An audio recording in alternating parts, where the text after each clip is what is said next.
All right, welcome to the booth. You've heard more than enough of the talk. It is time for one of these players to walk into the finals. Let's send it down to the floor and get the second semifinal underway.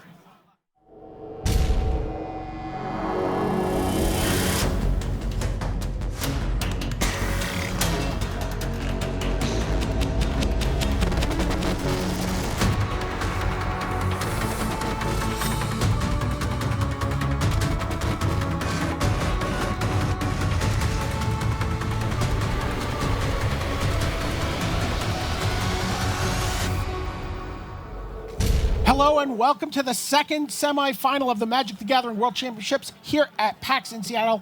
I'm Brian David Marshall, joined by Luis Scott Vargas and Jackie Lee in the booth. We have two of our last two competitors trying to fight their way into the finals. Let's hear who they are and how they got here. Owen Turtenwald, United States, top pro points at large. Paul Rietzl, United States of America, top pro points at large. All right, and Jackie Lee, what deck are we going to see from Paul Rietzl here today? Well, Paul is playing Hangerback Abzan. It's a slightly more aggressive version of the Abzan deck than we've seen otherwise in the top four so far. It's playing 4 Hangerback Walkers. It's got 4 Fleecemane Lions. So in addition to 4 Anafenza, there's just a lower end of the curve that he's leveraging. So what does the higher end of the curve look like, Luis? What does Owen Turtenwald's Abzan deck look like? He's playing the more controlling version that has... They both have Elspeth, funnily enough. Usually that's not something that the Hangerback decks play. And Owen does have cards like Nissa, more Den Protectors, more removal spells, Languish. So Owen's definitely on the control side, but these decks are surprisingly close together. Okay. Owen is the higher seed in the tournament. He's going to kick things off on the play, and he is going to target Paul with his Thoughtseize. And there you see the hand he's looking at. Fleecemane Lion, Anafenza the Foremost, Elspeth Sun's Champion, and 4 lands. Yeah, and Owen, under most circumstances, would be pretty happy just taking the line and giving himself time, but it's really just going to depend on what mix of removal spells he has. If Owen has one of his Bio Blights in hand, then he's way more likely to take, say, Anafenza. Or if Owen has a really good long game plan, then he's fine taking Elspeth as long as he's got some removal to kill the first couple creatures. I think I see a second Thoughtseize in Owen's hand, so it's possible that he will take the Lion and then follow it up with another Thoughtseize for Anafenza. And there you go. And one of the really powerful things about having a second Thoughtseize in your hand and seeing that hand from Paul is that Owen can save the Thoughtseize for Elspeth and just not cast it until his own turn 5 or even 6. So all he's risking there is Paul drawing his own Thoughtseize and taking the Thoughtseize, but knowing Paul has a high value expensive card in hand means that Owen isn't in a hurry to cast the Thoughtseize, assuming he's got answers to the other cards Paul has. I'm hearing some volume. Or maybe it's coming through someone's audio. Just want to make sure. I thought I could hear Luis's voice. He should be so lucky. He heard that. Yeah, okay. What it was. It's just like right on the borderline. Okay. So it sounds like a little bit of playback is leaking downstairs. These guys are not even on the same floor as us here at the Annex in the Convention Center, but I'm sure we'll get that fixed immediately. So here is the second Thoughtseize. It looks like all Paul drew out of that turn was another land.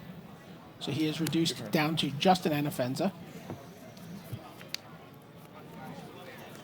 And unfortunately for Paul, every time he sees a white bordered card come up, that's going to be a revised basic land here. So he's probably not too happy to see that, as he pulls it from the top, just because all Paul really wants is threats, and he's not getting any. Because as the game goes long, Owen's deck does have an advantage.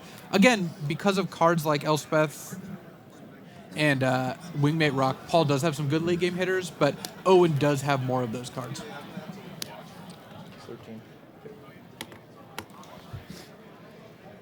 So Owen breaks a Windswept Heath at the end of the turn. Okay, Owen, I can't imagine you bringing an Abzan deck to a standard turn.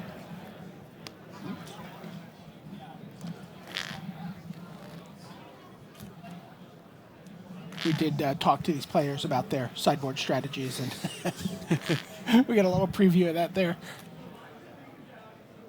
And Owen cracking that Windswept Heath indicates to Paul that Owen has enough lands. Otherwise, he would just leave it in play and hope to draw more lands. So it's a minor edge, but it's the sort of thing that you have to be aware of because that gives Paul some information. He also, he's going to play as Anafenza regardless, but Owen taking Elspeth indicates that Owen most likely has an answer to Anafenza, and there are more of those running around than answers to Elspeth. And that answer here is Murderous Cut. So that also, means you want those fetch lands in your graveyard. Right, and that Murderous Cut is part of the Delve slot, the unofficial place in every Obzon deck that is, you might as well play a card with Delve because your graveyard is a pretty good resource. And so Seth Manfield went with Tassiger, and Owen's got a Murderous Cut. All right, here comes a Nissa Vastwood Seer for Owen Turtenwald. Goes and fetches a forest. A little bit of a ways away from flipping the Nissa here.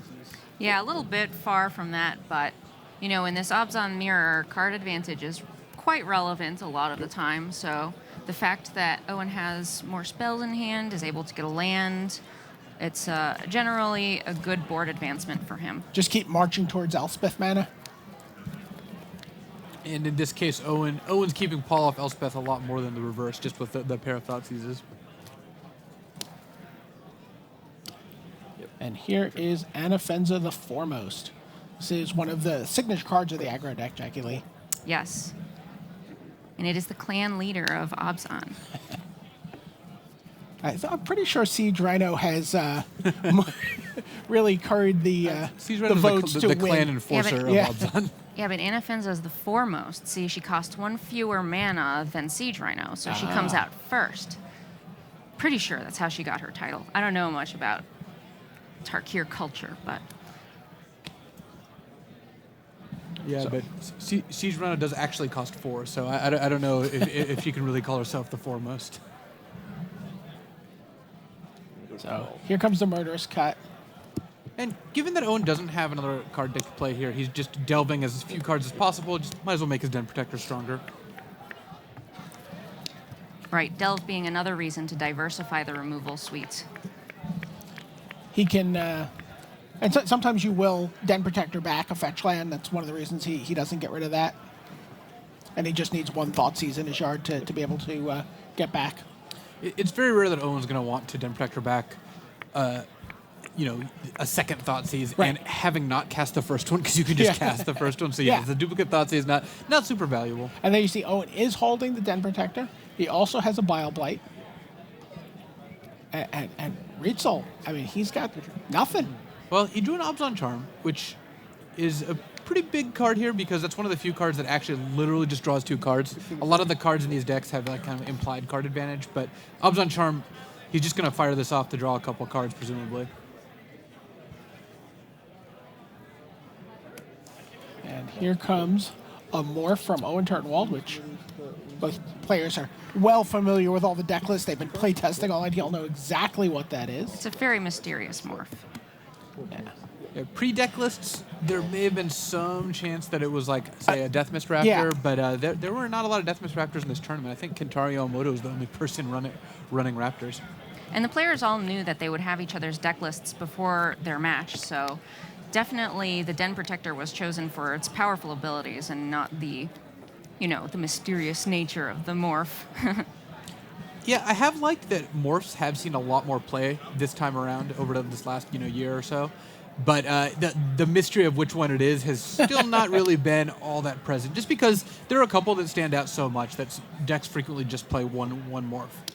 Okay, a second copy of Anafenza the Foremost for Paul Rietzl. And Paul's in a tough spot here because he knows Owen could just get back Murderous Cut and kill Anafenza, smash for 5, and that this is getting relatively close to flipping. So Paul's behind a couple cards and behind on board.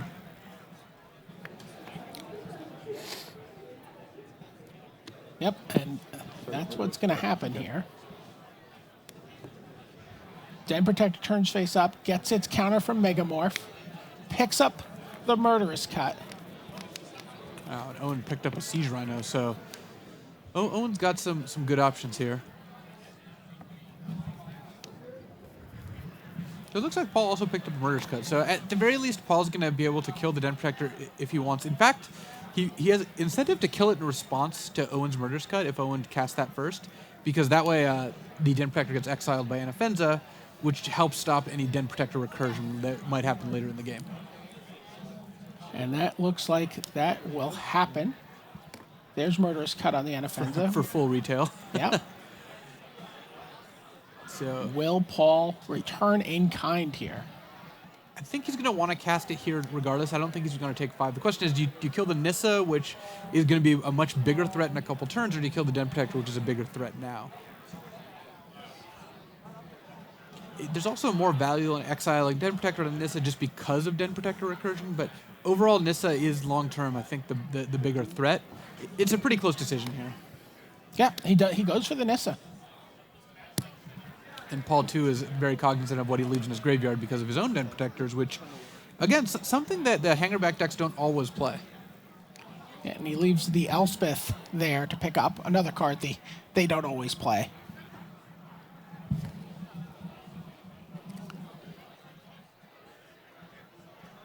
So, Owen's hand is pretty spectacular here. Siege Rhino, Hero's Downfall, and a Bile Blight. Owen has to pay life to every single black card he casts this game, and that's not changing anytime soon. Even if Paul drew an Urborg, I think Paul would have a pretty heavy incentive not to play it, because Owen's only black sources are Caves and Llanowar Wastes, which means that he is paying the price.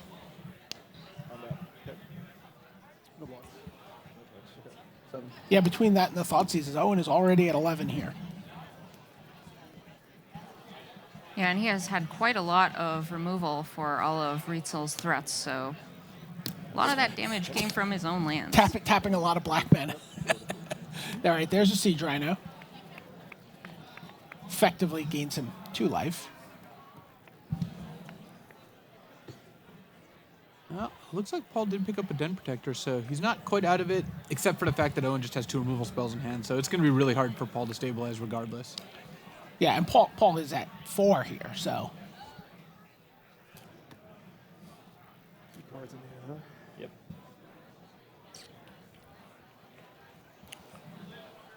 Yep. What Paul really wants to be able to do is play Den Protector, get back Murder's Cut, and use it. So But I don't know that he has... Oh, he has a Windswept Teeth in hand. the problem is if he sacks the Windswept Teeth, which he would need for the additional mana, then Owen's Den Protector is lethal, and Paul has to think that Owen has a removal spell in hand. I think he's gotta go for it regardless, but it is just an unfortunate circumstance. All right, he does play the Windswept Teeth.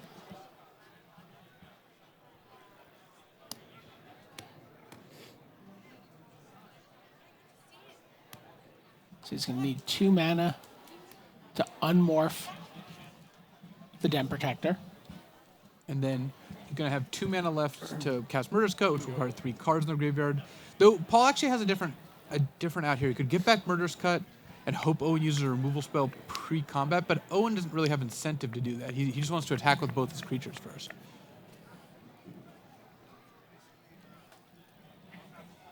And I'm sure Owen's going through all these permutations as well.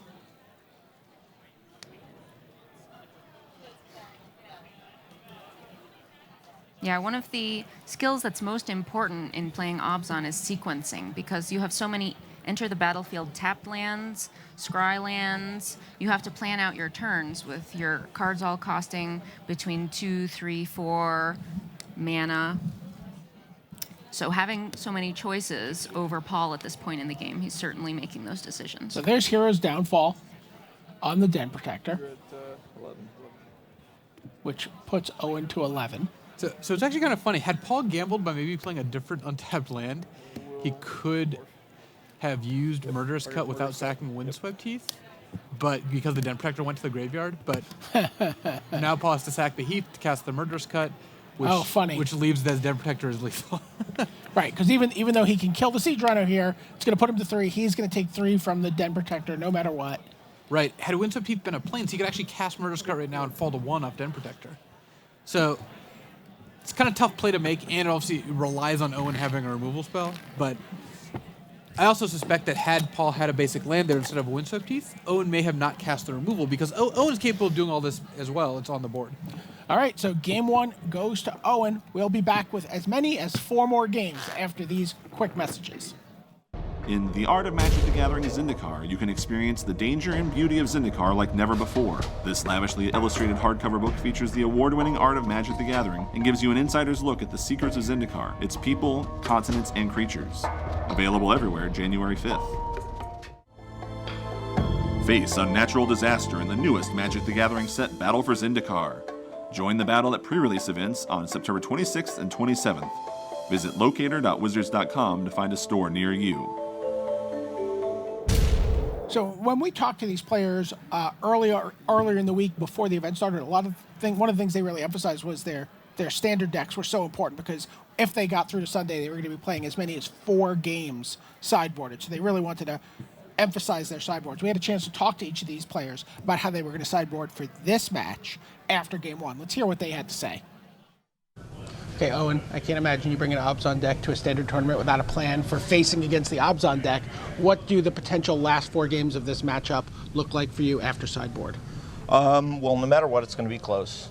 I know for a fact that I'm going to remove Ultimate Price and Dragonlord Dramoka. I know for a fact that I'm going to add Ugin and 2 Valor Stance. I have 2 End Hostilities, which I think I'm going to use, and I have a lot of other slots that are in flux. Thoughtseize I may or may not want, and it's going to largely depend on what I think my opponent's going to do because, frankly, he's unpredictable. All right, Owen. Good games the rest of the way in the semifinals. Thank you. All right, Paul. This battle between Abzan aggro and Abzan control has been going on all year. What's your plan after sideboard? You got 4 games to try to win this match. What are you going to do? Yeah, so obviously leveraged Team Ultra Pro and connected a lot with them yesterday to try to figure out the sideboarding plan. And we tried a couple different things or talked about them. Figured out that Dramoka's Command is probably the worst card in the matchup. You have to fight really hard to get a 2-for-1 with it, and frequently you're just hoping they draw a Courser for it to be good. The second worst card in the matchup, it turns out, is actually Anafenza, the foremost. Between the spot removal that Owen has, the ability to use Elspeth, Languish, and potentially end hostilities or even Ugin in order to blow me out. The games where I get to run him over with Anafenza plus the triggered ability are not realistic, nor is his other ability, the replacement effect ability, too relevant unless he's recurring Den Protectors, at which point I've lost anyway. So, my plan is to bring out 2 Dramoka's Commands and 2 Anafenzas, bring in the Hero's Downfall, which is great against his entire deck, the Self-Inflicted Wound, which is good against obviously Courser and Rhino, but I'm fine catching a Nissa with it as well, to bring in the Tasker, the Golden Fang, which is great against all of his sweepers, allowing me to play a threat cheaply and potentially activate it to allow me to grind him out, and of course the Herald of Torment, which, if he's trying to beat me with Elspeth or something like that, I can put it on one of my creatures, hopefully a Monstrous Lion or a large enough Hangerback Walker, which will allow me to hopefully deal with this Planeswalker or fly over, the Rhinos that he may have assembled or tokens left over from his Elspeth, something like that. And then I'm considering, and it'll be depending on how he sideboards, because he has some options as well, potentially boarding in a Thoughtseize on the draw for even a 3rd Anafenza. I just think that the card is very bad, but it depends on, is he bringing in Read the Bones? Is he going to bring in Ugin? All these things, and I'll have to kind of see the way the games play, and I may adjust as the match goes along. All right, Paul. Good games the rest of the way in the semifinals. Thank you. All right, so there you hear it straight from the players. Jackie Lee, after game 1, setting aside, the record, which side of this matchup do you want to be on? I would imagine that Owen has a favorable matchup here. He's only got a few cards in the sideboard against Paul, but overall, his deck is leveraged to go over the top of a faster deck like Paul's. And Paul was talking about how bad Anafenza is in this matchup, and unfortunately, since he has 4 in the main deck, he can only really afford to sideboard out 1, since there are cards like Sorin, which are even worse. What about you, Luis? So, I agree with Jackie. I think that Owen seems like he has an edge here. But, funnily enough, talking to Owen before his match, he said he felt Paul was favored overall. So both players think the other player's favored. Or at least both players are saying that. Maybe to, let's just say manage expectations. So it'll be interesting to see what happens. I do think it's close regardless. Okay, Temple of Malady leads things off for Paul Rietzl here, who scries a card away. And there you get a look at the hand of Paul Rietzl. And part of the hand of Owen Turtenwald. Right. Yep.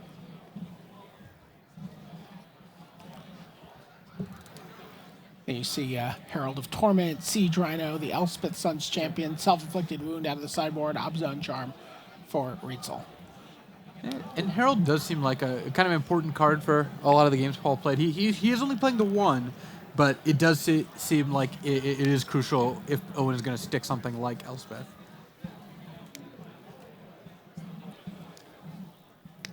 There you get a look at Herald of Torment, a bestow creature. Hasn't been a lot of bestowing lately. Boon Satyr shows up every now and then, Herald of Torment, but there aren't a lot of these enchantment creatures floating around. Well, you see so many players hiding behind Elspeth tokens. I mean, the Herald of Torment seems really well suited to going up and over the top and getting an Elspeth out of the way, and also giving you some rebound against a board sweeper. Right, one of the strengths of bestow cards is that you can just commit them to the board, and if a sweeper happens, well, you're left with a 3/3 fire in this case. All right, there we see Nissa the Vastwood Seer again from Owen Turtenwald as he goes and fetches a land. This is not a particularly fast start from Paul, but I think one of the dangers about playing against a deck like Paul's is assuming that he is a beatdown deck, just because he has some 2-drops. He has Fleeceman Lions and Hangerback Walkers. Paul's deck can play the control role, and if you assume he's too beatdown, if you sideboard in that way, then you can just lose a longer game. Yeah, precisely. I know that Paul loves to tune his deck against the mirror whenever possible, and so you'll find cards like Wingmate Rock, which he's got a pair of in his deck, and those are just to, they duck under Elspeth, and then they fly over and can attack her directly. And the Herald of Torment is effectively very similar in that it can bestow onto one of his creatures and knock out an Elspeth really quick. Seems to be a recurring theme post-sideboard. Knocking even the Hero's Downfall that he brings in, everything seems to be geared towards fighting over Elspeth. Well, it's worth noting that both players have the same number of Elspeths. Just because Owen's the control deck doesn't mean he automatically wins the late game, and Paul has 2 Elspeths. Paul can also stick an Elspeth and just win off that. But right now, Paul has stuck a Siege Rhino. So he's got the first Siege Rhino of Game 2. Swinging life totals 21-15 in Paul's favor. And you see, we get a good look at Owen's hand yet. I know we were waiting for the hand tool to catch up there. There's an Obzon Charm. Exiles the Siege Rhino. Smashes in with Nissa. And Owen once again reduced to paying life for black mana at every step of the game here. There you get a look at Owen's hand. Den Protector, Siege Rhino, Bile Blight, Valorous Stance, Obzon Charm, a Languish. And Owen elected to use Obzon Charm instead of Valorous Stance, even though Obzon Charm is the more flexible card. One reason is that, well, it's more expensive. He spends mana more efficiently by using 3 mana this turn. And the other is that Valorous Stance can actually save his own Siege Runner from something like Hero's Downfall or Murderous Cut. Right, we talked a little bit before, one of the keys to this Obzon deck is like saving your cards to be as flexible as possible. A card like Hero's Downfall, you really want to save it for an Elspeth. Valor Stance, you want to save it for, whatever tool, whatever job that tool might be needed for. There's a Fleecemane Lion. There's land number 5. Here's a Hangerback Walker for 1 counter. Hangerback Walker, of course, one of the best cards from Magic Origins. It's just showing up all over the place because it's such a resilient threat that doesn't actually cost a lot of mana to invest. Yeah, we even saw it in Modern yesterday.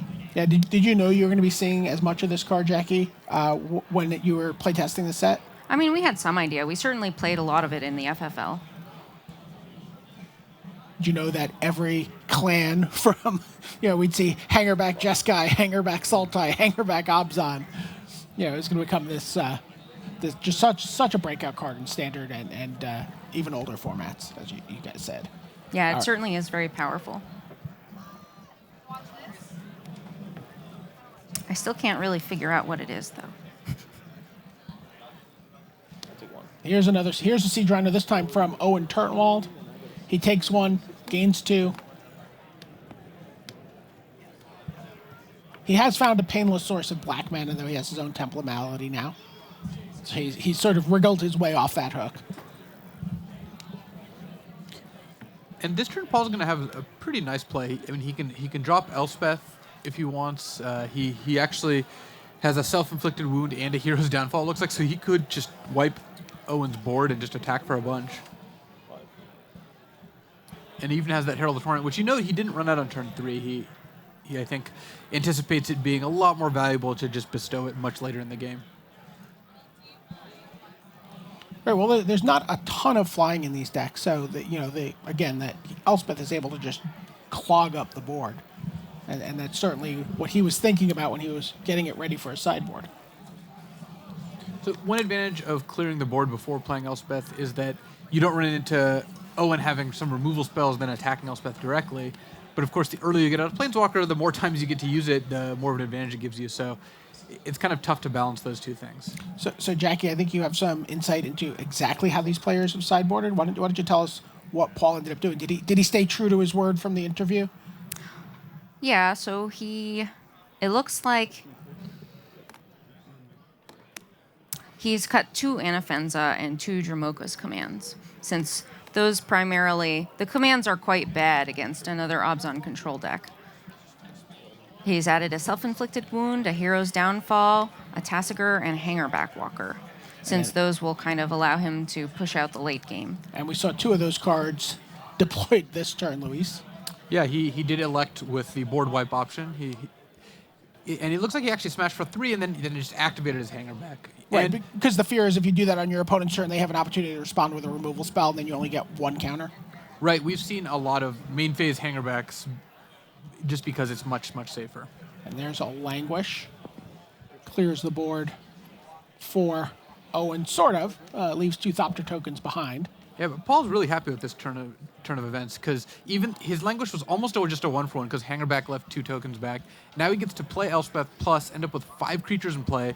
Owen is then again forced to react, forced to kill Elspeth but not kill Paul's board, and then Paul can bestow Herald of Torment and just keep the pressure on. And you see that Paul has an Elspeth, plays the Elspeth this turn, but has also kept an Elspeth on top of his deck off of the Scry from his 7th land. Do you think Paul knows that Elspeth you can only have 1 because he's a Planeswalker? I'm pretty sure he knows, but I think he definitely wants to make sure he always has 1. Right, and even though clearly Paul does know that you can only have 1 Elspeth in play at the same time, he's not losing this game if Elspeth stays in play, and if Elspeth does leave play, then he wants a backup Elspeth. And it looks like Owen has sideboarded in just all threats, and we know that during his interview he was debating whether or not he would play Thoughtseize in this match because it can pluck the Elspeth out of his opponent's hand, but on the other hand, if he draws it later, it's not as exciting. So it seems as though he's just added bigger planeswalkers, such as Ugin, and additional sources of card advantage, so he can draw his own Elspeth, like Read the Bones. One of the risks of playing a card like Thoughtseize in this matchup is if the game goes really long, at some point both players just have no cards in their hand, and drawing a Thoughtseize on a crucial turn is just really, really, really bad for you. Paul is down to 8. He's played a Morph. I'm sorry, Owen is down to 8, yeah. And at this point, it's going to be really hard for Owen to come back because each of Paul's plays the last 2 turns, the Elspeth and the Herald of Torment, are plays that, even if Owen deals with the initial card, leave behind a fairly sizable threat. In this case, Elspeth would have left behind 3 soldiers, Herald leaves behind a 3/3 flyer, and Owen can't afford to just take the hit and then kill something and then still have to deal with the follow-up.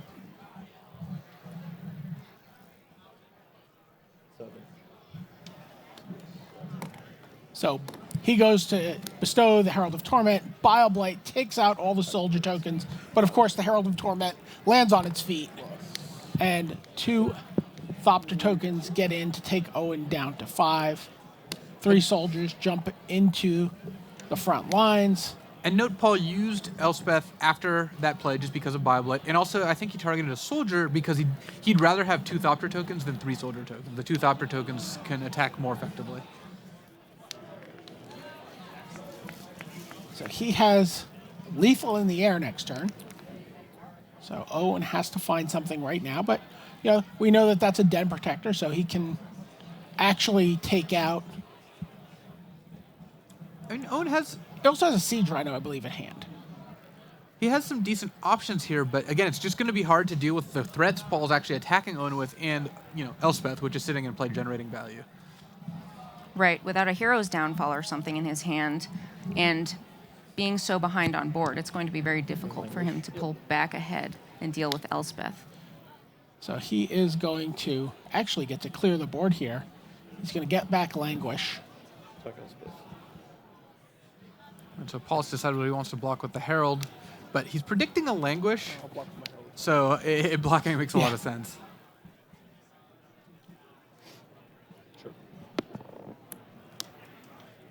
Yeah.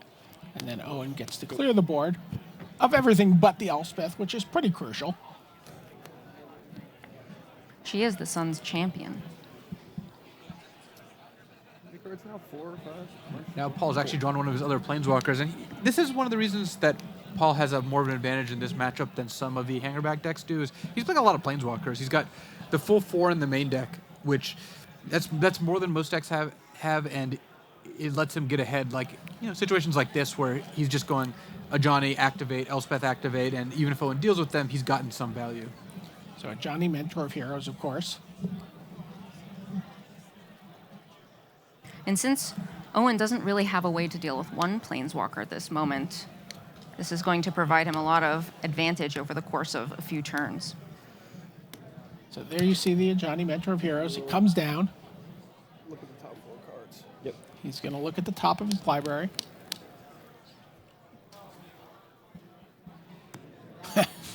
It's pretty good. Not only was it the only option, it was the only option. And now 3 soldier tokens. So the Planeswalkers are really just dictating this game here. Owen can deal with that Siege Rhino, even play his own Siege Rhino. Yeah, I mean, Owen gets to play a Siege Rhino to survive this turn, but Paul could even go so far as to ultimate Elspeth, then play another Elspeth, and makes 3/3 flying soldiers. He can also just ultimate Elspeth and just attack. And Owen doesn't actually have the Bioblade that'll stop that. Elspeth emblem, of course, giving all Paul's creatures +2/+2 in flying, which, yeah, when you've got an Elspeth emblem out, the game tends to go pretty well for you. Paul's considering Bioblade. I think that's the card Owen's representing. And Owen, you see he doesn't have one. He's going to make Paul go through this because, Paul could make the wrong decision here. Or rather, Paul could not go for it here. And Owen tends to not want to concede unless he's actually just dead. We're going to plus this and put 3 + 1 + 1 cards on one. So Paul playing around Bioblade by making one of his soldier tokens a 4/4. He's like, well, if you have it, I guess I'm going to find out right now. And then he doesn't have to ultimate Elspeth. Though, given the second Elspeth in hand, he might just want to ultimate Elspeth anyway. And he does. So And other judges look for an Elspeth emblem. I don't think they're going to have time to find it. There we go. Game 2 goes to Paul Rietzl. He evens this match up in the second semifinal of the Magic the Gathering World Champions up at 1 game apiece. Seth Manfield waits for the winner in the finals. We'll see the best 2 out of 3 after this quick message. Join the battle with the new mechanics like Rally and Converge to help the people of Zendikar rise up against the alien threat of the Eldrazi. See more amazing previews of Battle for Zendikar at magicthegathering.com. Face unnatural disaster in the newest Magic Online set, Battle for Zendikar. Join the battle at pre-release events October 9th through 11th on Magic Online. Visit mtgo.com to download today. All right, welcome back. Second semifinal here at the Magic the Gathering World Championships at PAX in Seattle. Brian David Marshall, joined by Luis Scott Vargas and Jackie Lee, and we are watching what is now the best 2 out of 3 between Owen Turtenwald and Paul Rietzl. So we talked a lot about Elspeth Sun's champion there. This was really like kind of what let Paul Rietzl just dictate the tempo of that game. He was able to just sort of, go crazy with his Elspeth, knew he had another Elspeth in hand. Let's take a look at that card and talk about it a little bit while these guys make their decisions about sideboarding and mulliganing. So, Jackie Lee, talk to us about this mythic rare Planeswalker. All right, well, I remember when Elspeth first came out, players were very leery of a 6-mana Planeswalker. But now that they've kind of taken in the power suite and the trophies that have gone alongside her. I think they've come to understand in general that it's actually a format-defining card. Luis, I mean, that was definitely a concern that a lot of people had as someone who analyzes sets for a living and looks at these cards pretty intently. Did you identify Elspeth immediately as the powerhouse that she was going to become? Well, I'm not going to claim I get everything right when doing my set reviews because it'd be very easy to disprove that claim. And while I don't offhand remember exactly what grade I gave Elspeth, I doubt I called her as powerful as she ended up being. Because, like Jackie said, a 6-mana Planeswalker, it's the first time we were really evaluating that. But Elspeth has been the linchpin of a number of, incredibly good standard decks, from Blue-White Control back when Sphinx's Revelation and Return to Ravnica were running around, to the various flavors of Abzan here. And even the Jeskai decks in this tournament often play Elspeth in their sideboard. Yeah, pretty powerful showing. Where do you think she ranks in the all-time Planeswalker pantheon? She's likely behind most of the Jaces because Jace, every single Jace draws cards, and every single Jace has been a pretty dominant force in the format. But she's not too far behind. I mean, Elspeth easily cracks the top 10, and I wouldn't be surprised if she was a couple slots higher than that. You're saying you have them in Uberg order? Yes, Uberg. The first Elspeth, the 4-drop, was very impactful too. Won a Pro Tour for Brian Kibler. Yeah, Elspeth Knight Errant was very strong. She's the first Planeswalker. Well, she's in the first batch of Planeswalkers at Mythic, and the first Planeswalker that just kept going up. She has no minus abilities except for her ultimate. Yeah, I think that one of the reasons players had difficult time evaluating her is that this standard format is a little different from some of the ones we've played in the past. There are some more expensive cards that are very good that players also had some difficulty evaluating. Whisperwood Elemental, Savage Knuckleblade come to mind. Savage Knuckleblade only costs 3, Jackie. I know, but it really wants to attack with haste. Yeah. So here you see the players shuffling, talking. Very good sportsmanship between the two of them. Good friends. They've been both playing this level for a very long time. I'm curious to see which player wins, because in this Abzan mirror, it's possible the one that is more tuned to defeat another Abzan deck might have an advantage in the finals against Seth. Yeah, presumably whoever walks out of this matchup, is looking at least okay against Seth because he just played the same matchup. All right, the players are drawing up their cards. You get a look at Paul as he stares down his opponent. I also suspect we're not going to see many of the play-draw shenanigans going on in this match. So if you missed last match, Sam chose to draw, and then Seth chose to draw again. Paul may choose to draw 6, unfortunately for him here. He is going to mulligan one land. It was a Windswept Heath.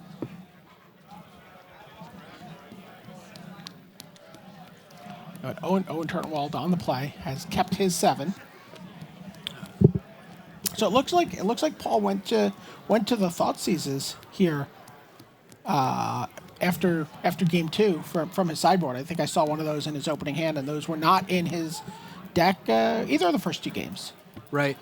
Being on the draw is something that might make you more prone to board in Thoughtseize. If you're on the draw and your opponent's going to hit certain mana counts, like say 4 for Siege Rhino, 6 for Elspeth, being able to Thoughtseize and disrupt that, it can be valuable, especially since being on the draw also makes the attacking plan a little less reliable. So Paul's less confident he can curve out into Anafenza, which is a card he expressed displeasure at being in his deck to begin with. Or at least in this match. Yeah, I was going to say, in this matchup, I think he was pretty happy with her overall. So how often in a matchup like this do you find sideboarding changes from whether you're on the play or on the draw? Being on the player on the draw does change things, and in general, I actually love matches like this. Getting to play best of 5, well, it's awesome because you're doing so well in the tournament that you're in a best of 5 match, which really means the finals of the Pro Tour or the top 4 of Worlds. But being in the best of 5 means that both players, they have these like deep sideboards where they can actually sideboard it fairly differently depending on what their opponent is doing. And one of the strengths of Abzan is there's no one sideboard card that crushes it, which also means that there's no one sideboard plan that's optimal. Okay, there you see Paul reaching for his Scry. So these are the 6 cards he's going to be opening with, which includes a Fleece Mane Lion and a Sorin Solemn Visitor, and the mana necessary to cast both of them. It is kind of funny. One of the interesting effects of the new mulligan rule, which is, of course, if you mulligan, you then get to scry after you've kept your hand, is that when you're on the draw, it doesn't interact poorly with fetch lands or scry lands because you scry off your mulligan, then you draw your card for your turn. If you're on the play, sometimes you might be in a position where you'll scry and then have a scry temple to play turn one and not want to because you just scryed a card at the top. Yeah, and I think that's a good thing in a lot of formats because historically being on the play tends to be better than being on the draw. Okay, here's Fleecemane Lion from Paul Rietzl. Yeah, I love anything that'll give a little bit more percentage to people on the draw because being on the play, you are just always ahead. There's no format where it's better to be on the draw, except for maybe some sealed formats.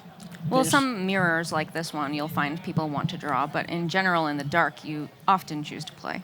So Courser of Krufix comes down for Owen Turtenwald as a land on top. I'll be drawing that next turn. Paul can pretty much get a free attack in here if he wants. I mean, he has a Hero's Downfall, so he could just kill the Courser, but if he plays Obzon Charm Mana and attacks with Fleeceman, there's a decent chance Owen doesn't block and respects the +1/+1 counter mode of Obzon Charm. And then he gets to keep his mana up to see an extra card before he Heroes Downfalls the Courser of Krufix, or is it not obvious? I mean, is it not an obvious, gotta kill this card?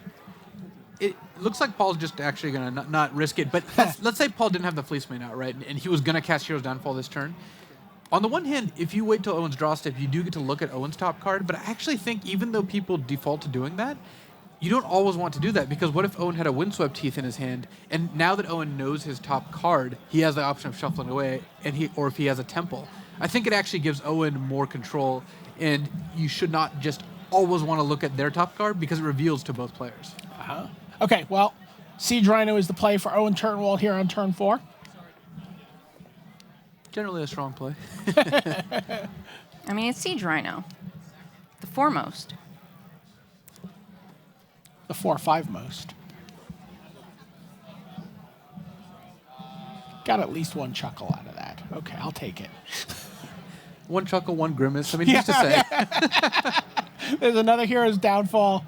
Takes down the Siege Rhino. In comes Fleecemane Lion. So there you see Owen saying he's got a couple of Den Protectors. He's got a Hero's Downfall of his own. Pretty good hand here for Owen. Let's take a look at what Paul's working with. What is the balance of Paul's hand? Looks like he's got a Hangerback Walker and a Sorin Solemn Visitor. Still holding that from his opening draw. There's Hero's Downfall to take out the Fleecemane Lion before we get to the little two-step that happens once you get to 5 mana and a Fleecemane Lion. And here, both players traded 3 cards for 3 cards. Owen ended at 17, Paul at 15, so pretty much a wash. Having 2 Den Protectors to follow up your Hero's Downfall is so good in this matchup.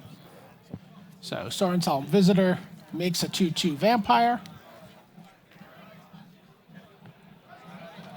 And so Owen doesn't have a way to kill Sorin this turn, but Den Protector just has this evasion clause, which is so powerful, and she's going to be able to just sneak over and kill the Sorin even if Paul pluses. I'm kind of curious, how many permutations of her evasion ability did she go through? I don't know if she went through a bunch of different ones and this is the one they settled on, or if you guys are just on this from the start. I don't know, honestly. This is the only version of this card that I saw because it was pretty much when I arrived last year. Ah, gotcha.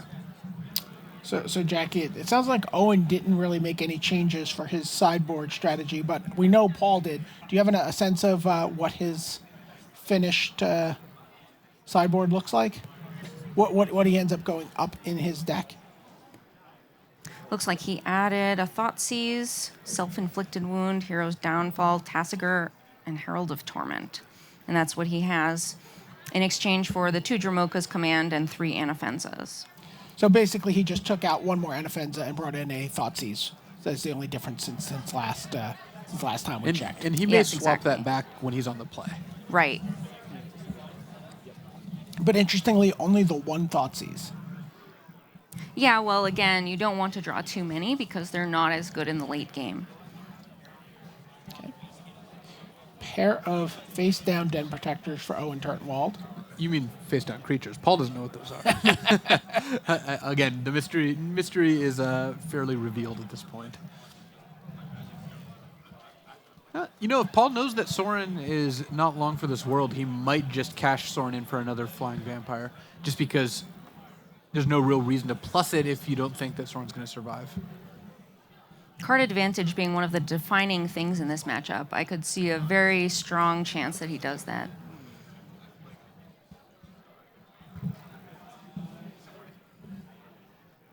And Paul doesn't have an untapped land. So if he did, he could play a Hangerback Walker for 3, for 6 mana total XX, and make it a 3/3, which is kind of interesting. Though, if he drops Siege Rhino, that does force Owen to Hero's Downfall the Siege Rhino to get Den Protector through, but then Den Protector could still kill Sorin. So Paul has to decide basically what is getting Hero's Downfall this turn, because presumably something is. Though if Paul doesn't present a big enough threat to get killed by Hero's Downfall, Owen can just play a Siege Rhino. He can just Den Protector back Siege Rhino and play that instead. So Paul pretty much has to walk into this Den Protector one way or the other. Well, he can also play, oh, well, I guess he's going to, I'm saying he has the ultimate price in hand now, so he can kill the Megamorphed Den Protector, but Owen can just Megamorph the other one as well to still take it down. So by +1ing Sorin here, Paul played the Hangerback for 2, +1. So now Hangerback's a 3/2. It can block Den Protector. Oh. So he's giving Owen incentive to Hero's Downfall, the Hangerback, which will, of course, give Paul 2 tokens. Though Sorin, I believe, will not be on the board at the end of this turn. It's a little risky for Owen to let Sorin live here.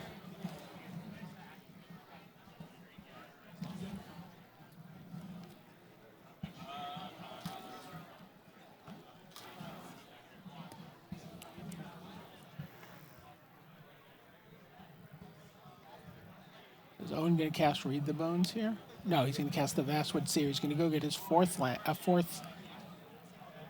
untapped land, which is also going to transform his Nissa. Right, then he can +1 immediately and effectively draw a card.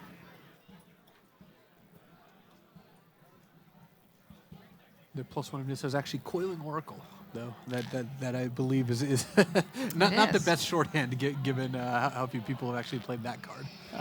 But they all should play that card. It's so much fun. So Owen plays his land. That's land number 7, so that transforms the Nissa into, well, Nissa.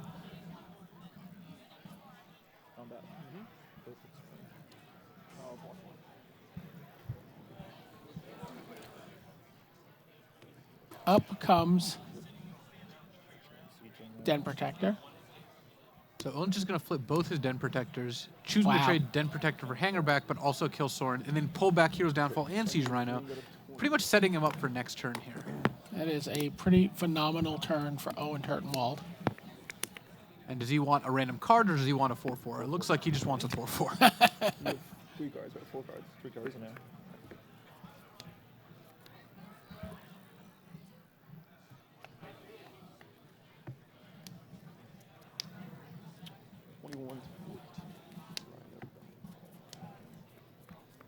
That's a pretty good sequence of plays, because now even if Paul plays something like, say, Siege Rhino, Owen can Hero's Downfall the Siege Rhino and just attack for 7 with his forces. So one Thopter goes at Nissa, a Vampire and a Thopter go at Owen. And Paul knows Owen has removal for this Siege Rhino, so he may just elect to ultimate price the Den Protector or the 4/4, the Ashaya there. But the problem is that's not using mana incredibly efficiently, and it's kind of disastrous if you then draw 3 or more, a card that costs 3 or more. Though Paul does have a life total advantage here, which is relevant with 4 flying over in the air.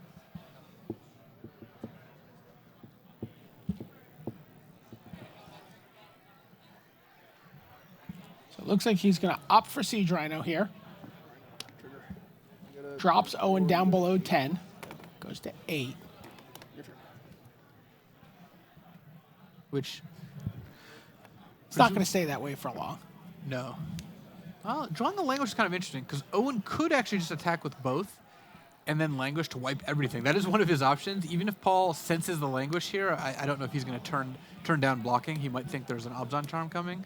He could think it's a Bile Blight. Yeah, that would be another reason for Paul to fear blocking.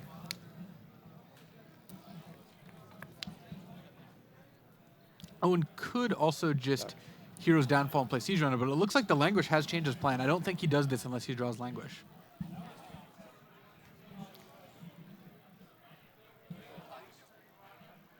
See Paul running through the possibilities, all the cards we just mentioned, probably some we didn't even think of.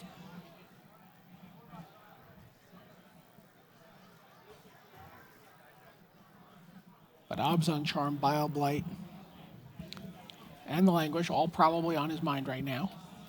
This isn't too bad for Owen because regardless of what Paul chooses, Owen has a good follow-up. If Owen only had Languish in hand, it would be disaster if Paul didn't block, but you know, Owen's got Hero's Downfall, so he can just go Hero's Downfall, Siege Rhino if Paul doesn't block, and if Paul does block, then Languish will wipe the board and leave Owen with 3 cards to Paul's 1. Especially since one of Owen's cards is Read the Bones here, so that gives him some pretty good options. No block, says Paul. He's not interested in Languish.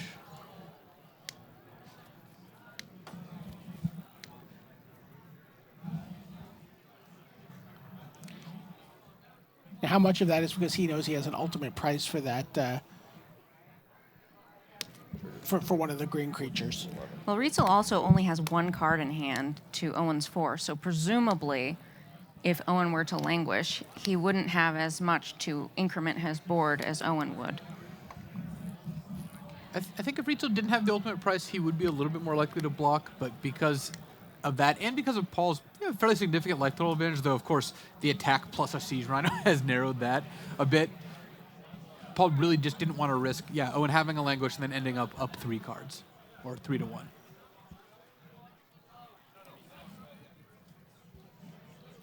So now Paul, he drew a Fleece Mane. Unfortunately, he's 1 mana short of Monstrous Thing. So he looks like given the attack for 4, he's just going to play his Fleece Mane and then leave up ultimate price. He could also not play Fleece Mane. He chose not to play it. He just said, your turn. He obviously was thinking about that Languish from that he suspected was there last turn. Right. Owen represented a Languish pretty hard, and Paul may be fearing that. That's one of the main reasons not to play the Fleece Mane there. So if Owen does go Hero's Downfall or Siege Rhino, because Owen chose not to kill something when it attacked, Paul could have killed the 4/4 and taken 7 on the attack, but Owen is just going to untap. Bile Blight is a good one here.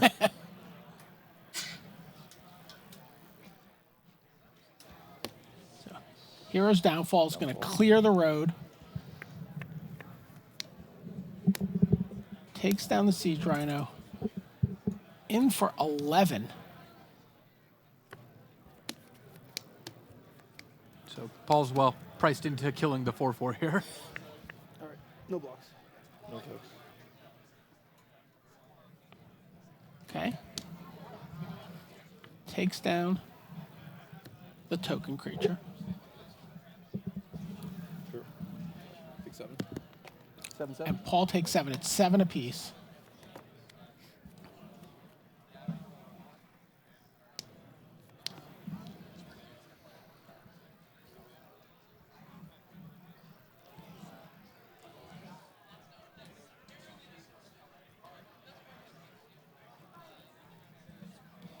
What can Paul draw here to get out from under this?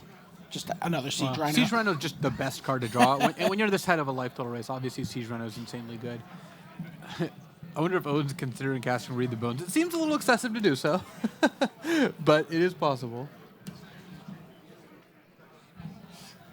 Because Owen could technically cast Read the Bones, then just fall to 1, but doing that instead of leaving up Bile Blight just opens the door to losing to something like Abzan Charm. It looks like Owen's actually fine with his Den Protector going away, and he's just going to clear the board here except for Siege Rhino.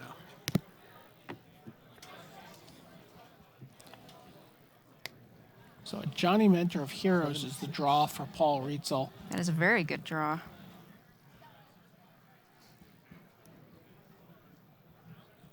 Take graveyard, please.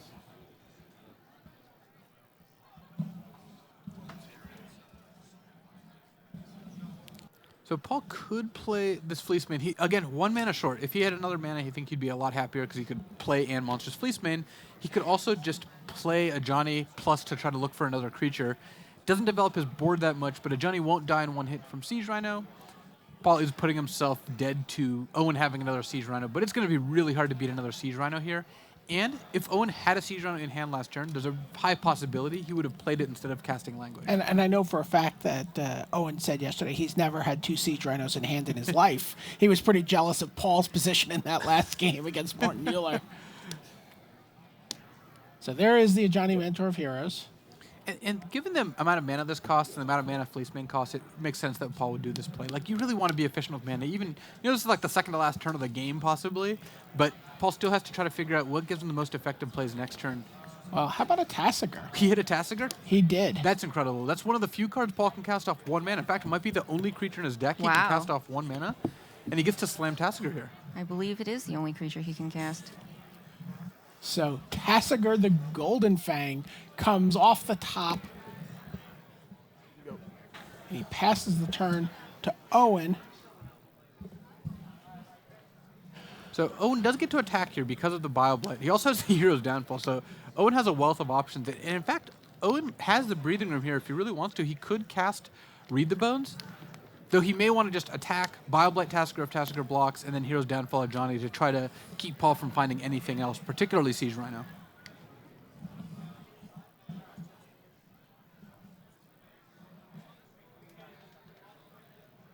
Now, if Paul draws another land, he can either play and Monstrosity the Fleecemane line, which he might think is good given that Owen has already played a Languish. On the other hand, he could also activate Tassiger and try to get back and play a Hero's Downfall. Which, having 2 downfalls in his graveyard, his odds are pretty reasonable. Yeah, he would need to hit 2 lands in a row or a land and a downfall. So I guess he's got a total of 2 Heroes Downfalls in a 75, so it'd just be 2 lands. Well, he does block the Siege Rhino. For 2. Yep, correct. Bioblight is going to dwindle down Tasker. Siege Rhino is even going to get to trample over a little bit. Hero's Downfall is going to take down a Johnny. Just to make sure Paul doesn't get to go digging for Siege Rhinos.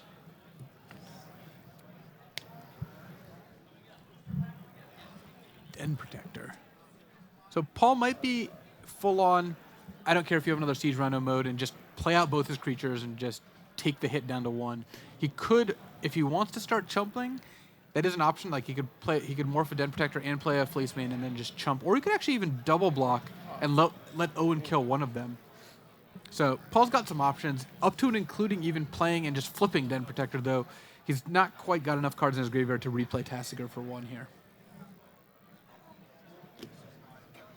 Paul leans back in his chair thinking about which way he's going to do it. I mean, these are just like the really tough decisions. Like, Paul has a lot of different options here. They lose to different things. He has to try to figure out how likely that Owen has those things. The other thing is, even though he can figure that Owen doesn't have a Siege Rhino in hand, which is I think fairly obvious, Owen can still draw one. So do you want to put yourself in a position where if Owen does draw a Siege Rhino, you're just going to lose to it?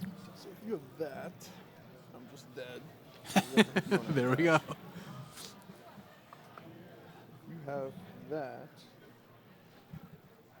Because this is one of those spots where there's just no obvious right or wrong play. It's just, which cards do you want to lose to? Which cards do you think it's more likely that he has? Which cards can you beat in the next 3 turns? And trying to weigh all those against each other is really what Magic tests sometimes. And Paul is in that spot right now. You hear Paul sort of crossing off no-win situations. He's like, well, if you have that, there's just nothing I can do.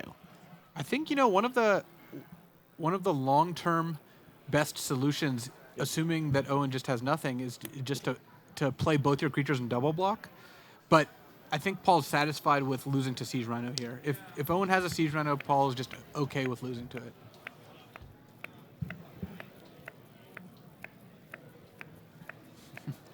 You can hear the flick. Oh, yeah. That's not even coming over the mics. That's actually just echoing through the hall. Yeah. Looks like Owen's got his friend Reed here to help him out. Maybe try to find him a Siege Rhino. You're calling William Jensen a Siege Rhino? That's the Peach Garden Oath. And there it is. You hear the gasp from the crowd as they get a glimpse of Siege Rhino going into Owen's hand. The audible cheers, definitely not groans, as Owen finds another Siege Rhino.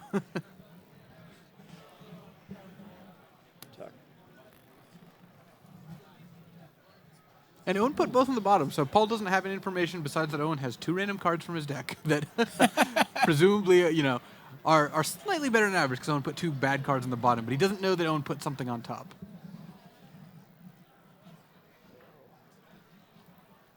All the cards that are good for you to have, you haven't used yet. Certainly his odds of having drawn a removal spell must be higher than his odds of drawing a Siege Rhino, so... Right, and a removal spell, whether you block or not, is the same thing because of trample. So yeah, if Owen did draw a removal spell, Owen will give Paul the option to block whether or not he has it. And for the people in the chat worried about the crowd giving things away, the crowd's on actually a different level than the players themselves. So they can't hear the cheers of the crowd as Siege Rhinos after Siege Rhino gets revealed.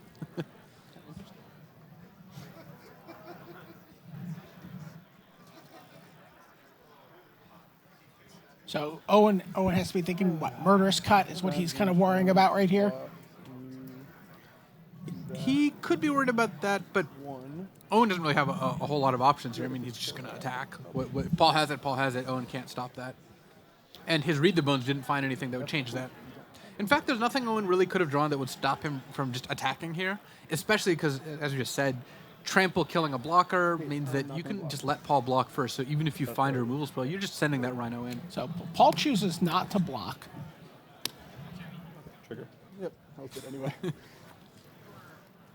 Owen elects not to miss his Siege Rhino trigger.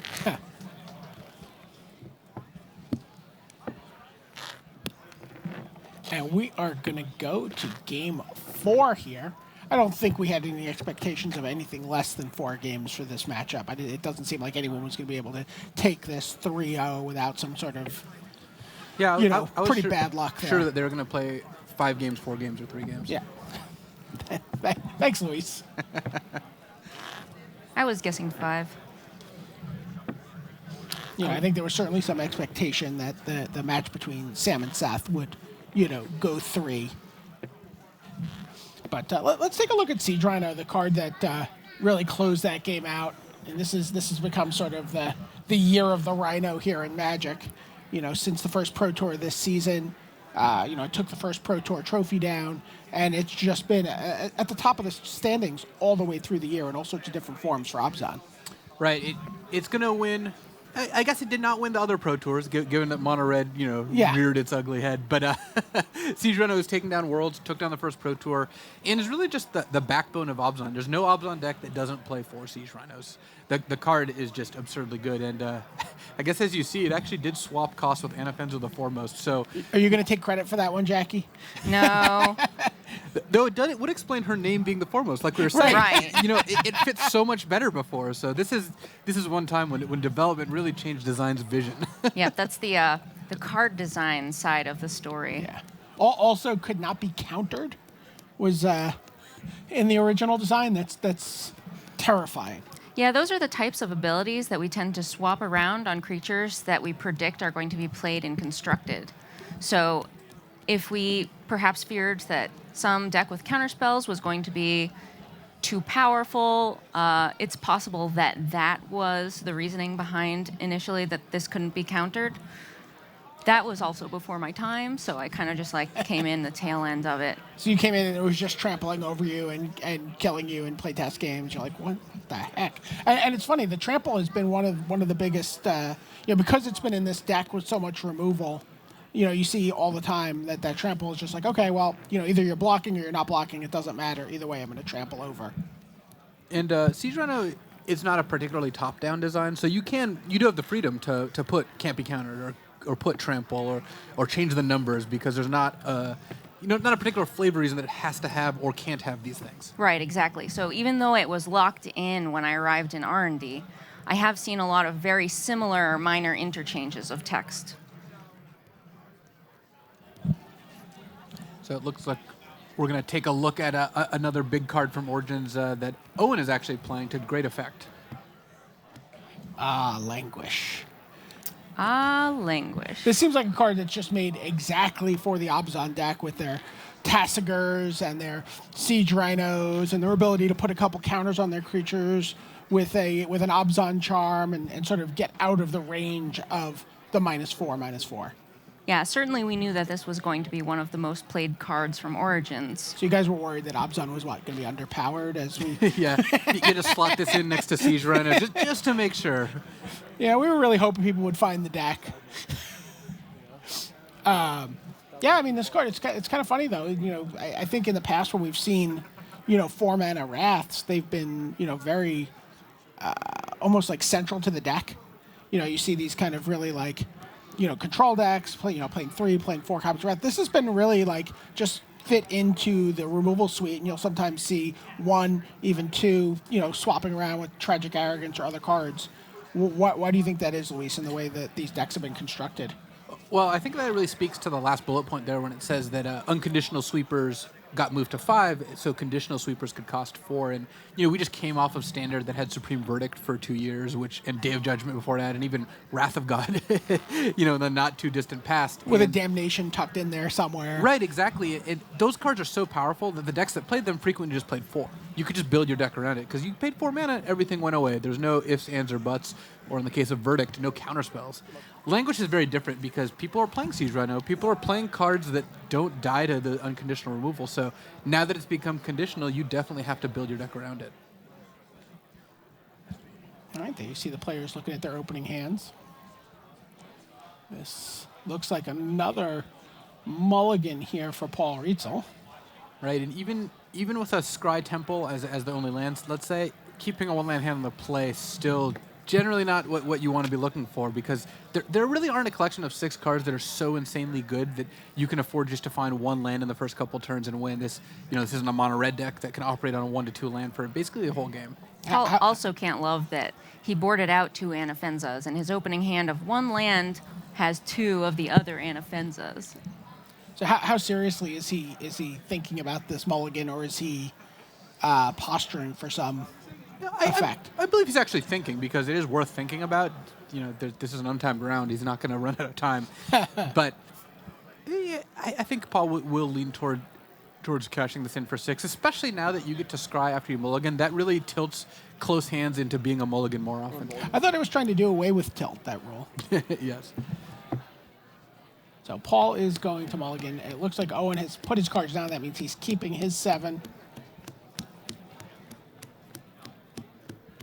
Yeah, even if he had a land on the top that he could have used to play a Fleecemane Lion, if he didn't draw another land in very short order, that was just not a good hand in the mirror. Right, and even a hand of like turn 2 Fleecemane, turn 3, let's say you miss a land drop, that's just not going to do it. Obviously, if you knew he'd draw 2 lands, that hand would be much, much better. But yeah, I think a lot of players, when they look at the top cards of their deck after they mulligan, they only really look at the top card, if that's a land or not. They don't look at the next couple cards and then think about how the game would have played out. I just look at the top cards to confirm how unlucky I am. Because if the lands are there, then I'm unlucky that I chose to mulligan, and if they're not, I'm unlucky that I had to mulligan. It's a win-win for you? Something like that. I just look at the top cards because I get to look at more cards. Yeah.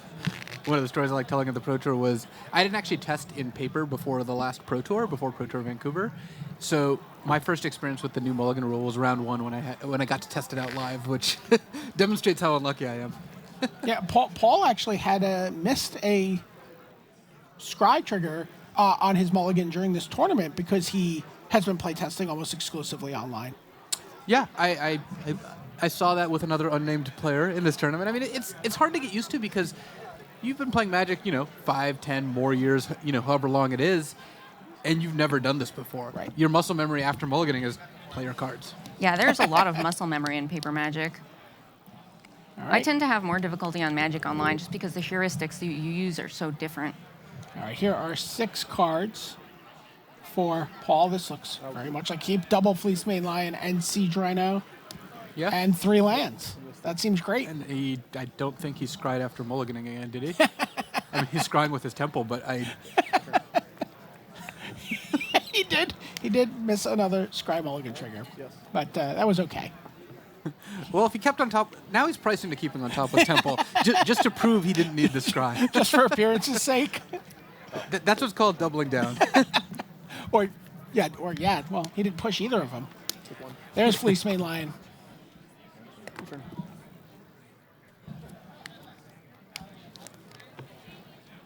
Paul sticks the first threat of the game. Will Owen have the first answer? He does. It's Bile Blight.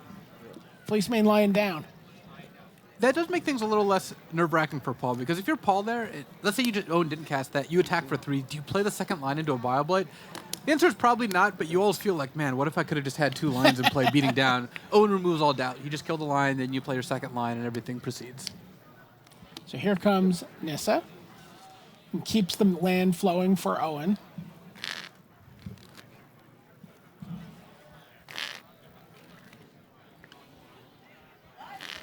You see Siege Rhino, Sorin, and Valor Stance So sitting in hand for Paul. Paul really needs a 4th land here, because he's certainly down on cards, as this game goes on, both due to mulligans and due to Nissa. But if he can draw a 4th land, he can at least play like a Siege Rhino followed up with a Sorin. If he doesn't draw a land here, or if it comes to play tapped, things are decidedly less good. Things are looking good for Owen here, though. He's going to have a Siege Rhino, a Murderous Cut, and an Elspeth Sun's Champion to play out over the next couple turns of the game, and all the mana he needs to do those things. Paul's going to cast the worst Read the Bones in the world, as he pays 4 life off his Pain lands to draw, plus the 2 off the Obzon Charm to draw 2 cards, just because he needs to hit a land drop here. And he does not get there. That is No rough. 4th land after Obzon Charming for Paul Rietzl. Now he's up against it. Here's a Siege Rhino. Owen's got to be feeling good about this game.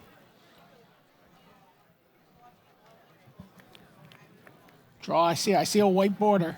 All right, well, so Paul is going to get to fight back with his own Rhino or some combination of other cards.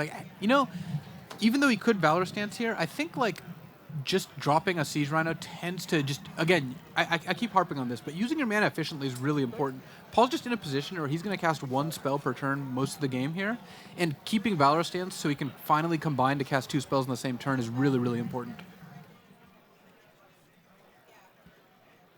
So, for example, if he draws a land next turn, he can cast Anafenza and potentially kill the Siege Rhino. Right, and stacking up 2 spells is one of the ways Paul can get back into this. I mean, he isn't that far behind. Siege Rhino does do a good job of getting him back into it, but now that he's down on cards, slightly down on... Basically, Owen's a turn ahead. Paul could have been a turn ahead, but now Owen's a turn ahead. And missing that land drop was what gave Owen the initiative. So now Owen has both the initiative and more cards in hand, which, obviously means Owen's got a number of advantages over Paul here.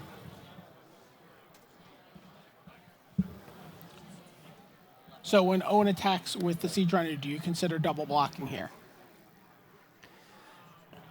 Yeah, there's not a ton of value in that. I think you want to just single block. If Owen has a removal spell, he's just going to kill Siege Rhino so he can trample over.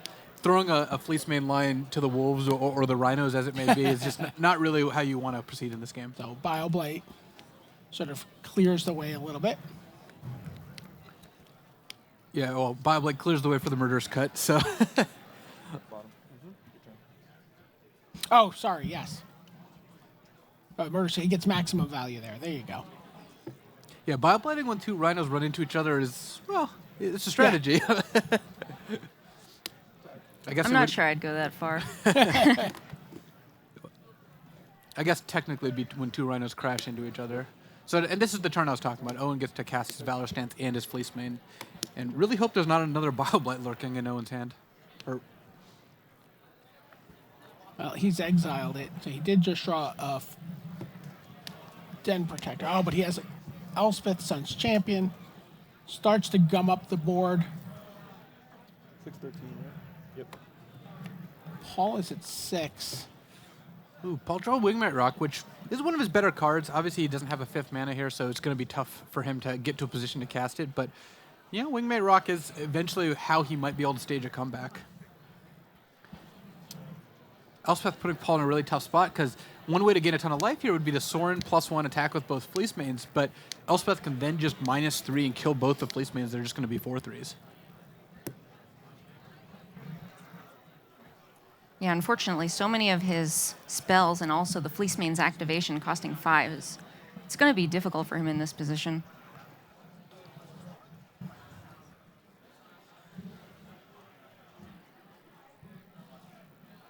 I assume if he plays a Sorin, he's just going to make a vampire add here. another creature to the board. Yeah. Yeah, if Sorin makes a vampire, then Paul goes to 5. He's got 3 blockers, so he's not dead next turn unless Owen has a bunch of removal, but he's just not winning the game that way. He's not progressing against an active Elspeth and Owen getting to untap with 6 lands in play.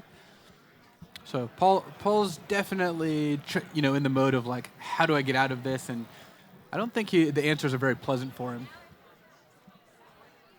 There you see a couple of 5-mana spells in hand, a 4-mana spell, and Anaphens of the Foremost. Like Nissa's going to flip next turn potentially too. So 3 tokens are going to trade with 1 Fleece Main Lion.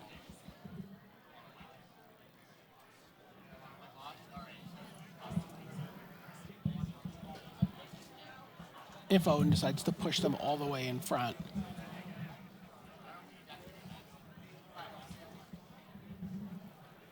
Now Owen's just going through, how can I not lose this game? I feel like I have this finals berth all locked up.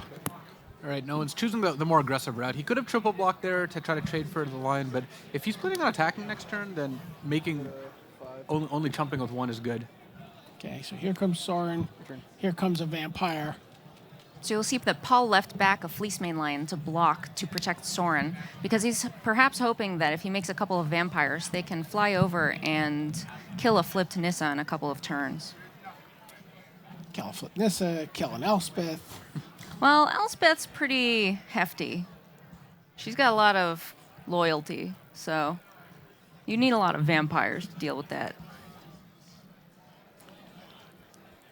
Owen doesn't have a target for his Valor Stance right now. He can play a Den Protector, but can't really play anything he gets off it. But given that he's got the 7th land, he can actually play flip Nissa and then +1 Nissa, try to hit something that can go on this turn. Again, Owen's accumulating value every turn here. He's not doing poorly, but he doesn't actually have a big play this turn. Though, if Nissa hits, then he might. Okay.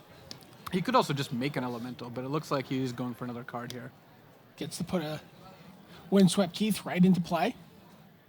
So that actually gives him enough to cast Murder's Cut, is that right? It looks like it is. He can now Morph Den Protector, flip it, sack Heath, get back Cut, and then have 3 mana left to cast Murder's Cut. So he doesn't have great attacks, but at least he can cast a removal spell if he wants to. Make some more tokens.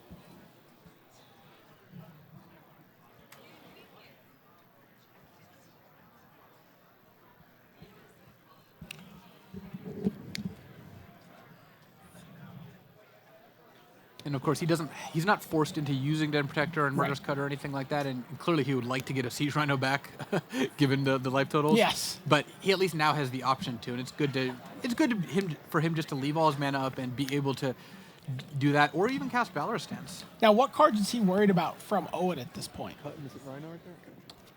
Well, if Owen has like a Siege Rhino, Paul probably can't win, and even a Den Protector is going to be pretty tough. What Owen's worried about from Paul is, I really don't know, like a Wingmate Rock, like let's say +1 Sorin. No, but the problem is if you +1 Sorin, you just open yourself up to Elspeth so much, and Owen is representing being able to just cast Murderous Cut or Siege Rhino here, plus has right now 6 attackers. So it's going to be really hard for Paul to get back into this.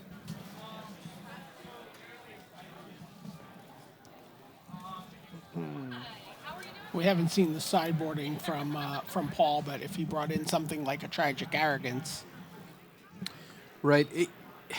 Even though in this exact situation it would be good, it's not the kind of card I think he can afford to board in. If the game gets to this kind of point, Paul's in trouble regardless, and it does not look like from the notes we've gotten that he does have Tragic Arrogance in his deck.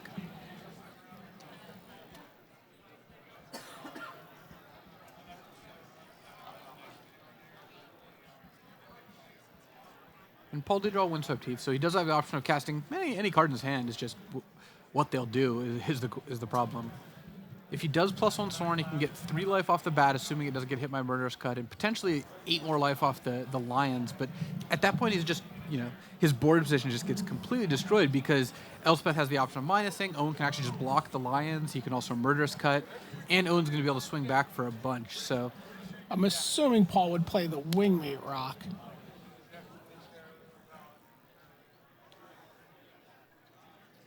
I'll plus this.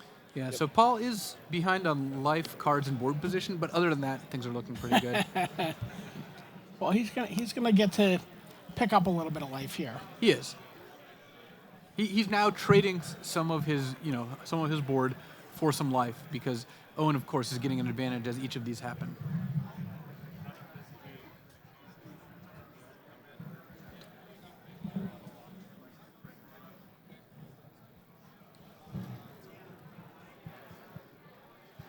Paul representing Monstrous and Fleecemane, but I don't think Owen's buying it. He is more than okay with Fleecemane getting Monstrous.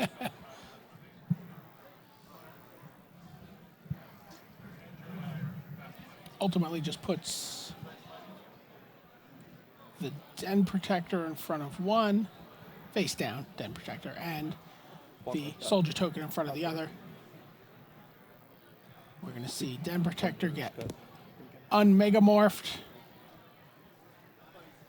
See if he gets back the Murderous Cut or a Siege Rhino. Rhino, of course, being more powerful if he gets to untap and just use it. He's going to get to untap. He's going to take that turn. He's going to get back the Murderous Cut. But Cut giving Owen the option to kill the vampire right away. Yeah, that's exactly what he's going to do. Pay 3 mana on the board, 2 mana out of his graveyard for Delve. Yeah, he would much rather deal with Paul's threats than shave off a turn or so in case Paul doesn't have any sources of life gain.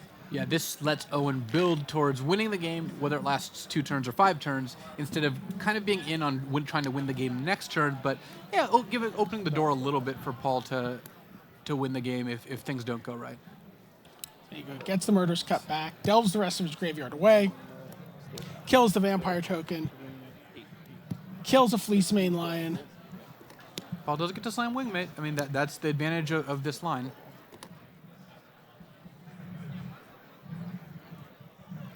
Paul goes up to 12, then loses a life from his fetch land. So Owen does have the Valor stance to kill the original Wingmate, because that's the more threatening one, but doesn't technically have an answer to the second one. He's going to get to see extra cards off Nissa, and of course he does have his draw step as well. Here comes Wingmate Rock. Wow. Of course, you're combining quite well with Nissa for just extra card selection. There's a land on top. He can play it.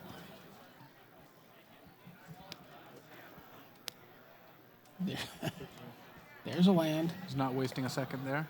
Yep. There's another land. He can actually just put that into play too. Upping Nissa probably just wants the 4/4 at this point, though. It does expose Nissa to Wingmate Rock, but yeah, that is generally pretty good. Owen, because he chose not to trade for the Fleeceman, he can actually kill Sorin here. He can Valor Stance the Wingmate and attack the 4 tokens into a Sorin. No, he decided to go up. Put the Windswept Teeth into play. And Windswept Teeth is almost like an additional card, because with Courser in play, Owen can just sacrifice it if his top card isn't good. So Valor Stance takes out, as you said, the original Wingmate Rock. In come the Soldier Tokens. And Owen can -3 Elspeth if he wants to kill that Fleece. Remember, the Sorin has affected it, but Owen is just going to plus Elspeth to make her a big threat. So Paul's maneuvered himself into a much better board position than he was 2 turns ago, but he's still got 2 Planeswalkers to deal with. He can't kill both this turn. Owen has a Courser out with a Windswept Heath. So Owen is and plus the 6 soldiers. So Owen is ahead basically across the board, but Paul is at least not dead now. That 8-point life boost from Sorin did help. And Ajani does give Paul a way to, if he wants to kill the Nissa, he can't quite kill Elspeth.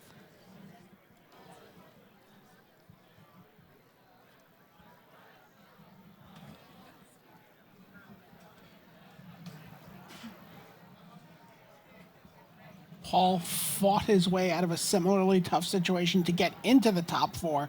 Does he have another fight in him here to get to the finals? I don't know. The problem is the situation against Martin fighting for top 4. Paul at least was in a spot where he could sneak out a win because Martin's life total was under attack.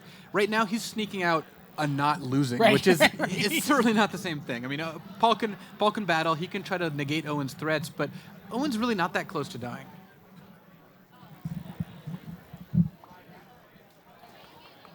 We talked earlier about Siege Rhino winning the first Pro Tour of the season. We know Siege Rhino is going to win the World Championship that, sort of concludes this season, starts off the new season.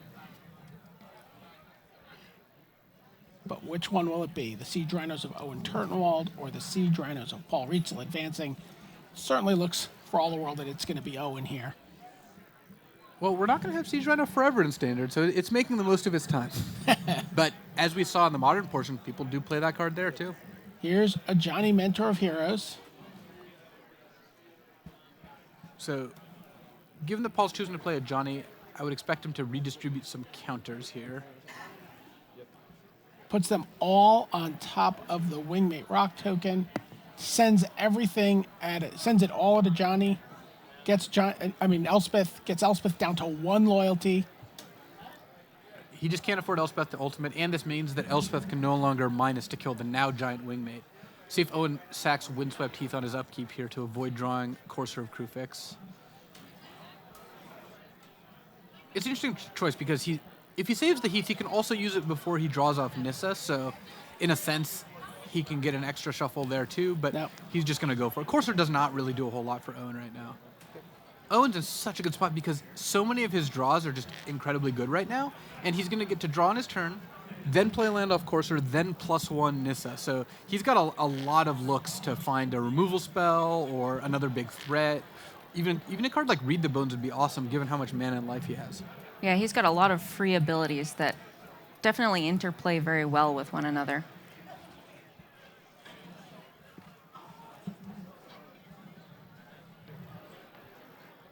All right, here it comes.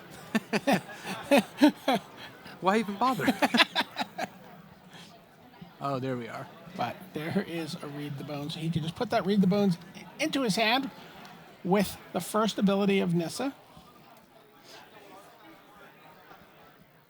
So the question now is whether he plays the second Courser to gain that extra life with Read the Bones here, whether he wants to play Temple before casting Read the Bones. It looks like he may actually just cast Read the Bones before playing his Temple here. Well, that leaves him enough mana if he draws two action cards to be able to deploy both of them. Right. I would lean towards playing the Temple off the top before playing Read the Bones here, and Owen is going to do that. Oh, no, never mind. He is going to play the Courser. Gets the land. Here's Downfall. Cannot imagine that one is going to the bottom here.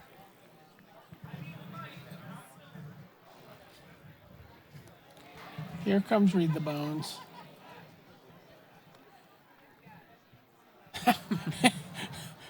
Well, Siege Rhino.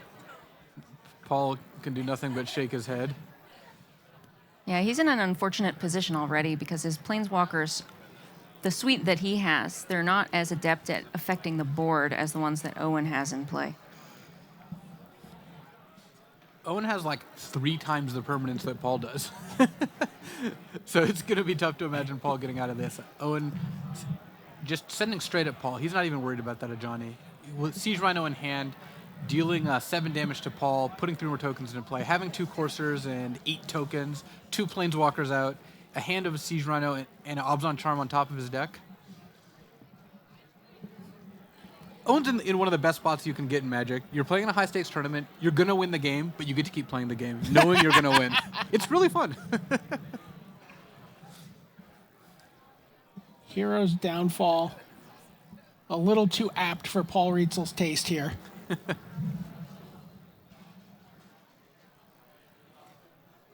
He's just going to think through every possible permutation. Is there anything I can draw? Is there another turn I can find?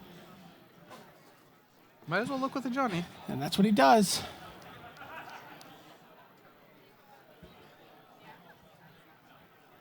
Looks at his 4 cards. There's a Siege Rhino, there's a couple Hangerback Walkers, and a Den Protector. I mean, presumably Siege Rhino is the card if anything is, but it's going to be tough. You know that Abzan Charm is sitting there. You know, even Nissa is threatening to ultimate in just 2 turns. Is that good? It is. Makes 6 lands, or up to 6 lands into 6/6s. So There's the hand. Paul That's it. Rietzl looks at his 4 cards, says, nope, this isn't going to do it. And Owen Turtenwald is through to the finals. He's going to play against Seth Manfield in the Abzan mirror. Wow. Wow, what a great job there by Owen Turtenwald. Great tournament by Paul Rietzl just to get to this point. You know, played just, amazing Magic down the stretch of the Swiss rounds. Hi, welcome back to the booth. So you just watched Owen Turtenwald, former Player of the Year, fight his way into the finals of the Magic the Gathering World Championships here at PAX. Jackie Lee, what do you have to say about Owen Turtenwald's tournament so far?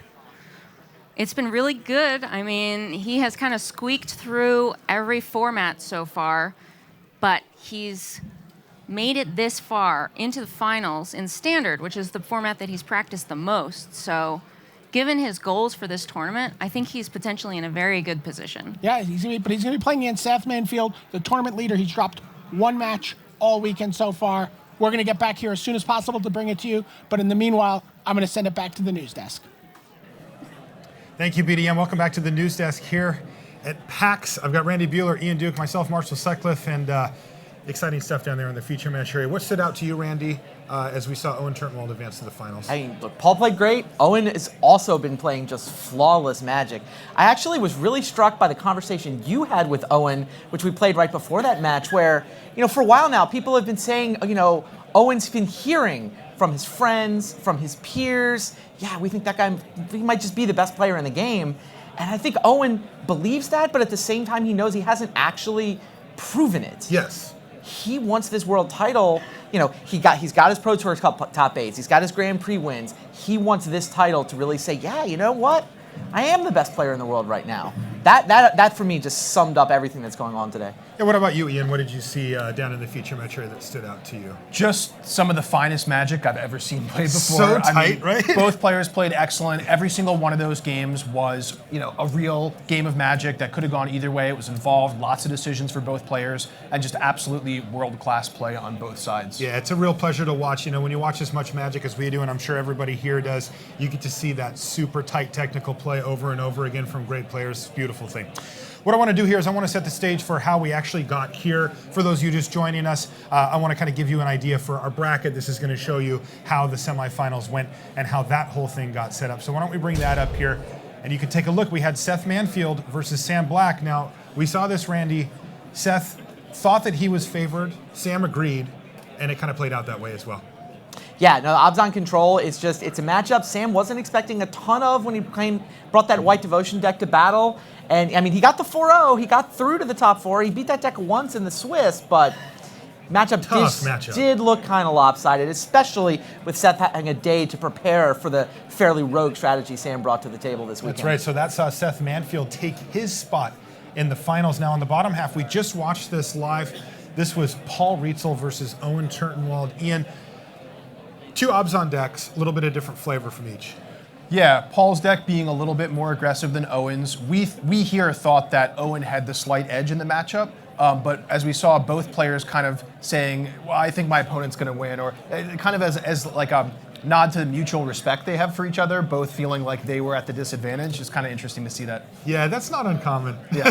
sometimes they'll say that just to not take too strong of a stance before the match, right? Or as I think Luis pointed out, maybe managing expectations a little bit. Yeah. There's so much pressure on you at the top 4 of Worlds here that you don't want to count your chickens before they hatch. You got to say, like, anything could happen, right? I'm going to try my best. Exactly, and of course anything could happen in the finals as well. Now, we're going to take a little bit of a step back here. We've got a few more minutes before the players even get seated. We want to set up the final for you to let you know about the players and what they're playing. But before we do that, I wanted to look around us a little bit here. We're at PAX, right? We're in Seattle, Washington, the Penny Arcade Expo. It's been an awesome event for Magic. For those of the people that were lucky enough to come over here, they've seen all types of crazy things from Eldrazi, massive cards, panels, all types of stuff. And we've actually got a little weekend review for you to take a look at here. So take a look at that when we come back. We're going to set up the finals. The battle for Zendikar came to PAX in full force. From the first glimpse walking into PAX, fans saw the impact the Eldrazi are making on the world of Zendikar. The huge tentacles breaking out of the convention center signaled to all that big things were in store for Magic's next release. As convention goers made their way past the ominous tentacles, the world of Zendikar continued to come to life. All the attention was leading up to Saturday. The Battle for Zendikar event in the afternoon pitted Magic players against an army of celebrity spellslingers to protect the multiverse from the Eldrazi. As more Eldrazi were defeated, preview cards from the new set were revealed. After the battle was over, it was time for the Battle for Zendikar preview show. Hosted by Will Wheaton and Ashley Birch, this special event introduced the story of the set, showcased new cards, and revealed more than a few surprises. And what's PAX without the Magic Party? To get into the spirit of the new set, players got a chance to play in special Rise of the Eldrazi drafts. Along with those special drafts, convention-wide leagues for new and experienced players have been running all weekend. Fans also got a deeper look into the world of Magic and Wizards of the Coast through a full slate of panels. Through the first 2 days, there were tips for deck building, how to get a job at Wizards, a Q&A with the Magic story team for Vorthoses everywhere, and live versions of Mark Rosewater's Drive to Work podcast, Unlimited Resources with Marshall Sutcliffe and Ryan Spain. Panels about world building, card design, the pro player lifestyle, and much more are still to come this weekend. But enough talk. Why don't we get ready for the Battle for Zendikar by taking a look at the trailer one more time.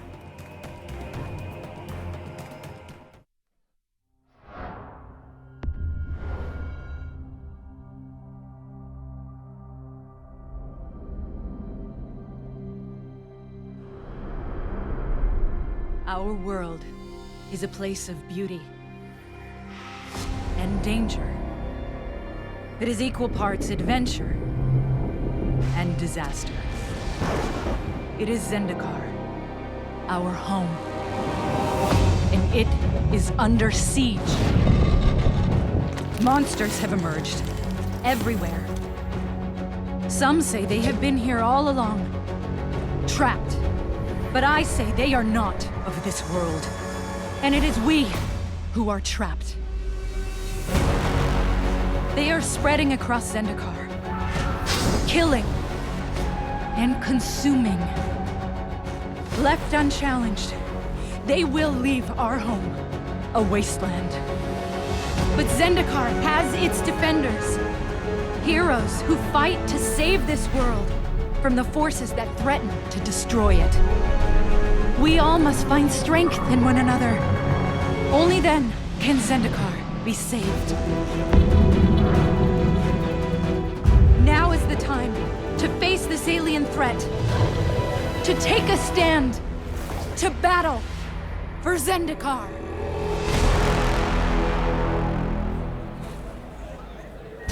And welcome back to the desk here at PAX. Hi, Jackie. Hello. Welcome. we Thank you. teleported her from the booth over here. We're going to set the stage now for the finals of the World Championship. It's a big deal, right? This is one of the most prestigious titles that you can win in Magic, and we are started with 24 just a few short days ago. We're down to 2. Let's get into those players. Let's start with Seth Manfield. Seth, really the story of this tournament, Randy. I mean, Seth has put together an epic run here. Absolutely unprecedented. 13-1 in the Swiss, up to 14-1 now.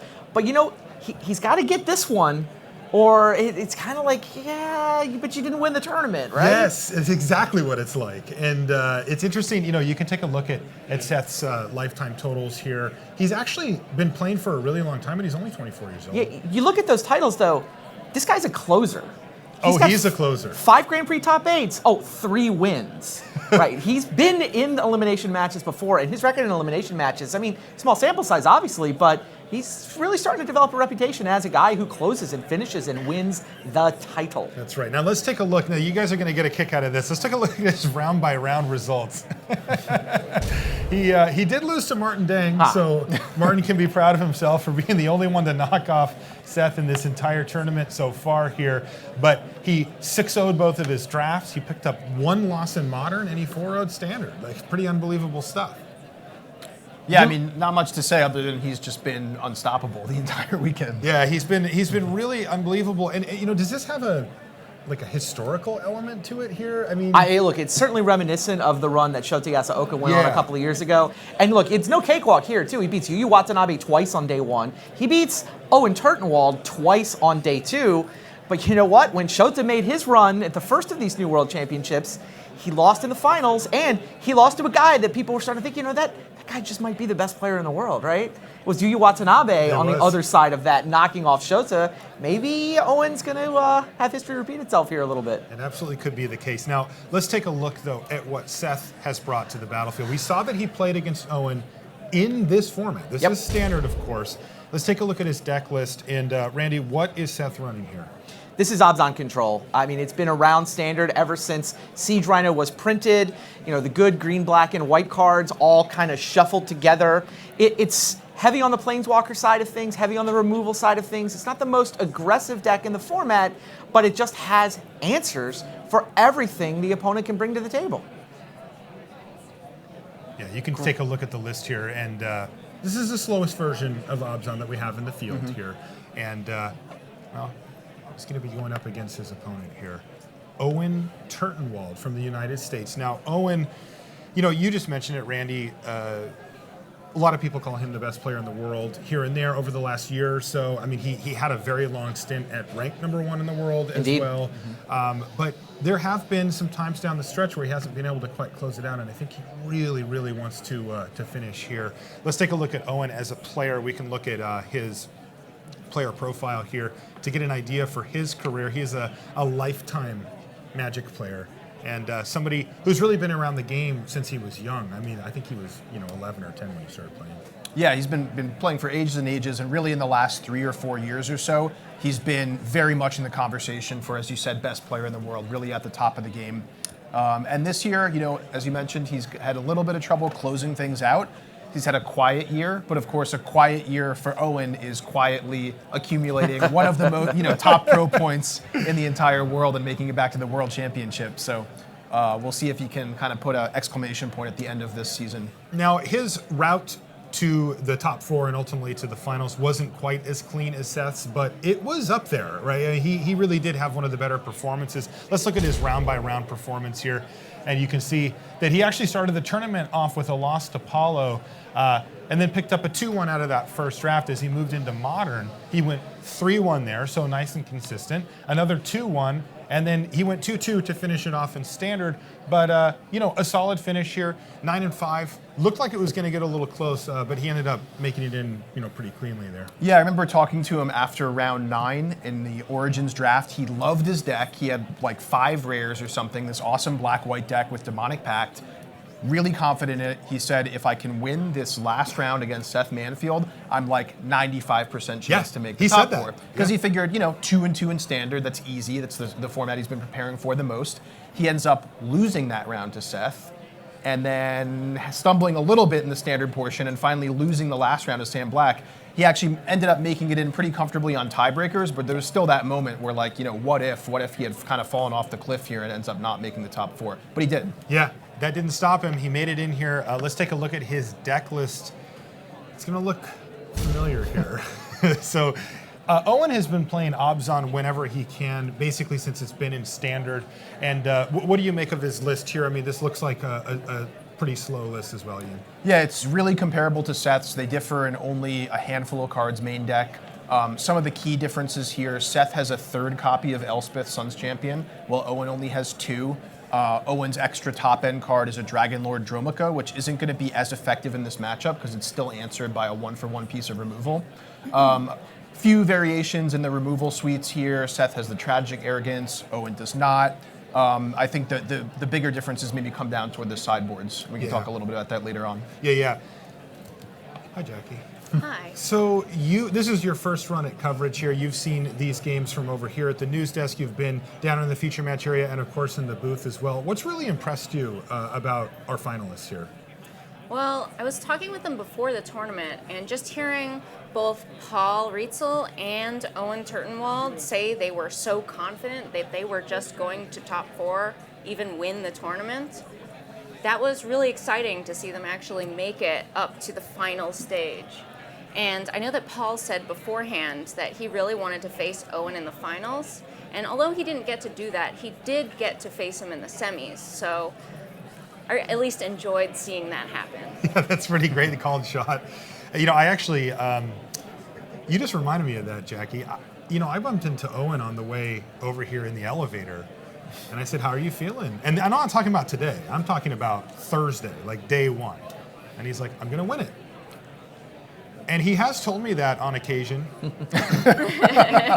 2 times, and he did both times. They were both GPs, and they were back-to-back weeks. And I had him, so we were doing GP coverage, and I had him in for an interview on day 1. It was in the middle part of the day, and he said, I'm going to win the GP. I'll see you here. Like, we'll have a chat tomorrow, at about 8 o'clock p.m. The winner interview after the final match? That's the one. Nice. And he was there. He has been remarkably consistent with called shots to me specifically, so I don't know if that's going to give him the edge he needs here, but impressive stuff from Owen regardless. I want to talk about the matchup here. What can we expect? You're watching at home. Let's just go down the line. We'll start with you, Ian. And we'll move all the way down and just, some thoughts. I mean, these decks look really similar. These are 2 great players. Is there anything to be gained here? There's certainly a lot to be gained. These are going to be long, drawn-out matchups. It's not like one player is going to stumble on mana and the other is going to run him over. These games are going to go toward, maybe 10, 12, 15 turns. And in the course of that long of a game, there are so many different decisions to make. Both players playing plenty of temples, scries come down and make a decision here. A lot of decisions with sequencing, playing around your opponent's removal spells, whether to be aggressive, whether to be defensive, whether to try to win a long game. And so the players are really going to need to be thinking several steps ahead and kind of viewing how the game is going to play out in the long term and making decisions according to that. Randy, what jumps out to you? I mean, is this a mirror match in your mind? Yes, it's a mirror match. It's not a 75-card mirror match, but their main decks, they're only like 3 or 4 cards different. Sideboard's a little more different than that. With a match that close, I mean, some of it might come down to who gets the better draw, but I think what's more likely to determine it is who makes the better Thoughtseize decisions, who makes the better scry decisions, who takes the most advantage of the information you can get. That Thoughtseize, you're not just taking a card out of your opponent's hand, you're also getting information about how they're going to be able to play out the next couple turns of the game, and who can really use that to sort of maneuver the game into a situation where they come up on the right side of a 2-for-1 and eke out that incremental advantage. It's going to be in the tiny decisions, the scries, the sequencing, the order in which you play out your spells. It's going to be awesome. I mean, I love watching great Magic players playing great Magic decks at just the highest level possible. This should be a good one. Jackie, what stands out to you about the matchup, 2 Abzan control decks going against each other? Well, they're definitely both very controlling builds of Abzan, but as Ian mentioned, Owen does have 1 fewer Elspeth, so I think that it's very possible that in addition to that, Seth has got 2 Glare of Heresy in the board, which is this card that is exceptional at taking out Elspeth. It also exiles it, right? Yes. So no way to get it back with Den Protector. It seems that over the course of a long game, and we're going to be playing 3 out of 5, Seth Manfield likely has an advantage over the kind of defining card in the deck. All right, yeah, that's going to be something really. What about you guys? Who do you think is going to win? We've got a big crowd here. Whoa, we've got a lot of Owen supporters a lot of Owen here. fans, yeah. What about Seth Manfield? Who thinks Seth is going to win out here? Oh, there's some Seth Manfield supporters out here as well. And who's excited to watch the finals won by a half a card at a time? We are just going to be grinding it out. But that is, you mentioned it too. I love that stuff, right? It's that little stuff. All right, well, you know what? It's time to find out who can win the World Championship. The unstoppable force, Seth Manfield, or the immovable object, Owen Turtenwald. Let's head to the booth right now.